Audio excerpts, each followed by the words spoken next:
যে রব আমাদেরকে দিন শিক্ষার মতো গুরুত্বপূর্ণ কাজের সাথে যুক্ত থাকার অথবা সহযোগী হওয়ার তৌফিক দান করছেন, এই জন্য আমরা সবাই কালিমাতুশ শুকর আদায় করি আলহামদুলিল্লাহ।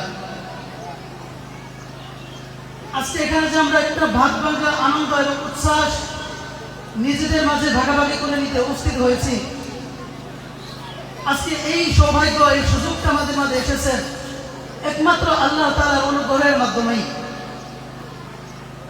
এখানে আমরা বান্দা হিসেবে আল্লাহর এমন কোন প্রিয় বান্দা হতে পারি নাই যে আল্লাহ তাআলা আমাদেরকে এত বড় নিয়ামত দিবেন। এটা একমাত্র আল্লাহ তাআলার অনুগ্রহ এবং করুণা, তার রহমতেই সম্ভব হয়েছে। সুতরাং এখন আমাদের উচিত খোদা তাআলার দরবারে, রব্বে কারীমের দরবারে আগের চেয়ে আরো বেশি ধাবিত হওয়া। এই রেজাল্ট যদি আমাদেরকে অহংকারে নিক্ষেপ করে, এই রেজাল্ট যদি আমাদেরকে গুনাহে উদ্বুদ্ধ করে, তাহলে এই রেজাল্ট আমাদের সামনের দিনগুলোতে বাকি থাকবে না। এজন্য আমাদের মাদ্রাসার সাথে সম্পৃক্ত আমরা যারাই আছি, শিক্ষক, পরিচালনা পরিষদ এবং ছাত্র, প্রত্যেককেই আমাদেরকে বেশি বেশি আল্লাহ তাআলার দিকে ধাবিত হতে হবে যদি আমরা আমাদের এই রেজাল্টটাকে সামনের দিনগুলোতে ধরে রাখতে চাই।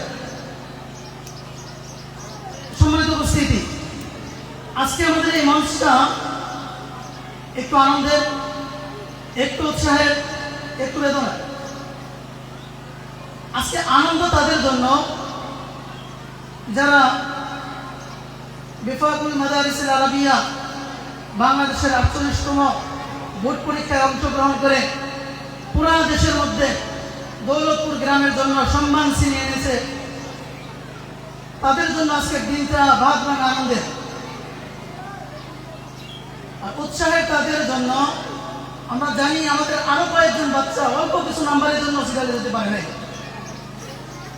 তাদের জন্য আজকে দিনটা উৎসাহের, যে সামনের দিনগুলোতে আমরা যেন আরো ভালো করতে পারি, আমরা আরো মেহনত করি, তাহলে আল্লাহ তাআলা আমাদেরকেও সফল করবেন ইনশাআল্লাহ।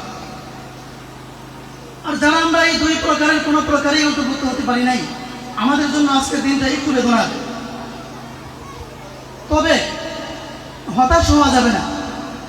আল্লাহ রাব্বুল আলামিন বলছেন, লা তাহজান ইন্নাল্লাহা মা'ানা। লা তাহজান, যে তোমরা হতাশ হয়ো না। যে হতাশ হওয়া এটা কোনো মুমিনের কাজ না, বরং সামনে থেকে আমাদের দৃঢ়পক্ষ হয়ে এগিয়ে যেতে হবে। যে সামনের দিনগুলোতে আমরা যেন আমাদের বাবা মার কথা, আমাদের শিক্ষকদের কথা, আমাদের প্রতিষ্ঠানের রুলসগুলো যদি আমরা ঠিক মতো মেনে চলি, তাহলে অবশ্যই সফলতা আমাদেরও পদচারণ করবে ইনশাআল্লাহ।